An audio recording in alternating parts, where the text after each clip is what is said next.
TRP game ઝોનમાં એક પછી એક નવા કૌભાંડ. હવે મહત્વની ફાઇલ હજી સુધી તપાસ કરતા અધિકારીઓને મળતી નથી. મહત્વની ફાઇલો ગુમ કરવામાં આવી કે પછી અગ્નિકાંડમાં ફાઇલો સ્વાહા કરવામાં આવી. પુરાવાની મનાતી ફાઇલો તપાસકર્તાઓના હાથે કેમ લાગતી તે લોકોને સમજાતું નથી.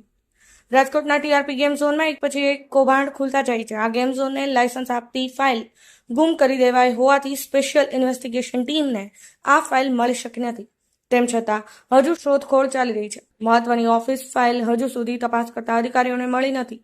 સૂત્રોએ જણાવ્યું હતું કે રાજકોટના અગ્નિકાંડમાં હોમાયેલા ગેમિંગ ઝોનને લાયસન્સ આપતી એક મહત્વની ઓફિસ ફાઇલ હજુ સુધી તપાસ કરતા અધિકારીઓને મળી શકે નહીં હોવાથી ગૃહ વિભાગમાં ટેન્શનનો માહોલ જોવા મળી રહ્યો છે. આ ફાઇલ આમ તો પોલીસ કમિશનર ઓફિસની વહીવટી બ્રાન્ચ પાસે હોવી જોઈએ, પરંતુ તેને ગુમ કરી દેવાઈ હોવાની ભીતિ સેવાઈ રહી છે. લાયસન્સ આપવાની પ્રક્રિયામાં ડીવાયએસપી, ડીસીપી અને છેલ્લે પોલીસ કમિશનર સુધી આ દરખાસ્ત રજૂ થતી હોય છે.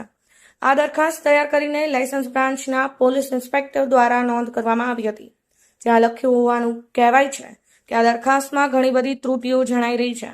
એટલું જ નહીં, આ પ્રકારના ગેમ ઝોન માટે ફાયર સેફટીના કોઈ પુરાવા નથી. માટે આ પોલીસ કમિશનર તરફથી યોગ્ય આદેશ થઈ આવવા સાદર રજૂ કરાઈ છે. અલબત્ત તેને તત્કાલીન પોલીસ કમિશનર દ્વારા મંજૂર કરી દેવાઈ હતી. અલબત્ત સ્થળ સ્થિતિ પર કાયદાનો છેડો કે ભંગ કરાયો હોય છતાં તેને કેવી રીતે મંજૂરી આપી શકાય તે પણ એક પ્રશ્ન છે. રાજકોટ ક્રાઇમ બ્રાન્ચ દ્વારા આ ઇન્સ્પેક્ટરની પૂછપરછ કરી તેમને ઘરે જવા દેવામાં આવ્યા છે. જોકે તેમણે રજૂ કરેલી મૂળ ઓફિસ ફાઇલ પોલીસ કમિશનર ઓફિસમાં મળી શકી નથી એવું સૂત્રોનું કહેવું છે. પરંતુ સીટના અધિકારીઓ દ્વારા ગમે તે રીતે આ ફાઇલ પુરાવા તરીકે જપ્ત કરવાના પ્રયાસ કરવામાં આવી રહ્યા છે. જો આ ફાઇલ મળી જાય તો પણ ઘણા બધા રહસ્યો બહાર આવી શકે તેમ છે. જિજ્ઞાસ સોની, સમય 24 ન્યૂઝ, રાજકોટ.